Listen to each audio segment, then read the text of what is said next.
जय श्री कृष्णा। राधे राधे दोस्तों, कैसे हैं आप सभी। आशा करती हूँ आप सभी बहुत अच्छे होंगे। तो दोस्तों, आप सभी को कार्तिक मास की बहुत बहुत शुभकामनाएं। भगवान आप सभी के व्रत नियम पूर्ण करने में आप सभी की सहायता करें। तो जैसा कि आप सभी जानते हैं, कार्तिक का पावन मास चल रहा है और इस मास के उपलक्ष्य में हमारे चैनल पर कार्तिक महात्म्य से जुड़ी कथाओं की सीरीज़ चल रही है और आज इस सीरीज़ में हम आपके लिए लेके आए हैं इल्ली और घुड़िया की कहानी। इल्ली यानी कैटरपिलर और घुड़िया यानी घुन। तो आइए शुरू करते हैं। एक इल्ली थी और एक घुड़िया था। इल्ली बोली, आ घुड़िया, दोनों कार्तिक नहाएंगे। घुड़िया बोला, तू तो गिरी धुआरे में पड़ी रहती है, तो तेरे में ताकत है, तू ही नहा ले। मैं तो मोठ में रहता हूँ, मैं तो नहीं नहाऊंगा।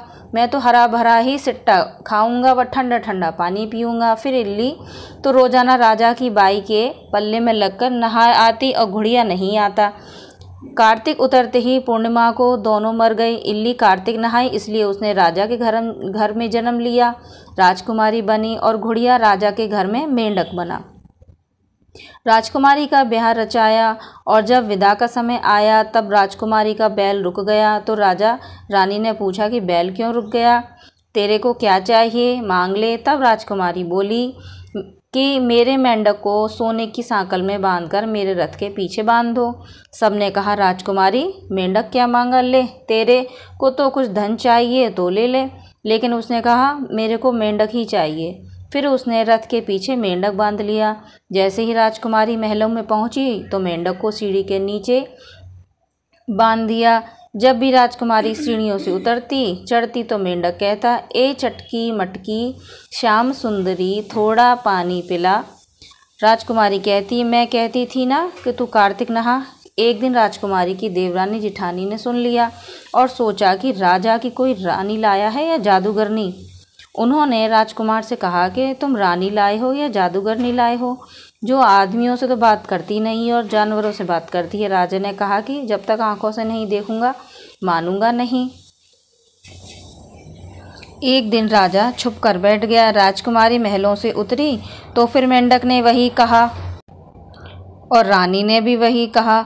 तब राजा तलवार लेकर खड़ा हो गया और कहा कि तू मेंढक से क्या बात करती है, सच बता, तू इंसान है या कोई जादूगर। सच्ची बात बता, नहीं तो तलवार से तेरा सर काट दूंगा। तब रानी ने कहा कि मैं पहले जन्म में इल्ली थी और यह घुड़िया था। इसको मैंने कहा था कि आ दोनों कार्तिक नहाएंगे, यह तो नहाया नहीं और मैं नहा ली, इसलिए मैं तो राजा के घर में पैदा हुई और ये एक मेंढक बन गया, इसलिए हम दोनों पिछली बातें करते हैं। राजा ने कहा कि कार्तिक में गंगा नहाने का इतना फल होता है तो हम दोनों भी नहाएंगे और खूब दान पुण्य करेंगे, जिससे हमें आगे आने वाले समय में ज़्यादा फल मिलेगा। दोनों कार्तिक नहाने लगे। राजा के घर खूब संपत्ति हो गई। कार्तिक महाराज, आपने जैसा इल्ली को दिया सबको देना, जैसा घुड़िया को दिया वैसा किसी को ना देना, कहानी सुनने कहने वाले को हर इच्छा पूरी करना। तो दोस्तों, यह थी कार्तिक मास में सुनी जाने वाली इल्ली और घुड़िया की कहानी।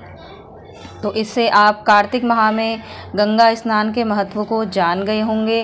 तो यह कथा यदि पसंद आई हो तो अपनी फैमिली फ्रेंड्स के साथ ज़रूर शेयर करें और हमारे चैनल को सब्सक्राइब करना ना भूलें। मैं मिलती हूँ आपको अगली वीडियो में, तब तक के लिए राधे राधे।